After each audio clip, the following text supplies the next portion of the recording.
ஒரு ஆளுமையை பற்றிய கவிதை தான் இது. சமூகம் வகுத்த எல்லைகளை தாண்டி தனக்குன்னு ஒரு எல்லையை உருவாக்கி கொண்ட ஒரு பெண்ணு தேடலை பற்றி தான் இந்த கவிதை இருக்கும்.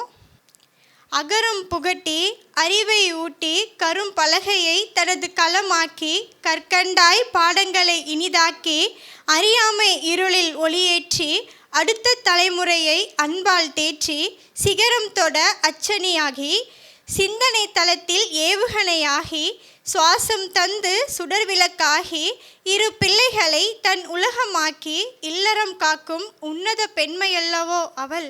அதனால் இதோ அங்கிருந்துதான் விரிகிறது அவளின் அந்த இரகசிய உலகம்.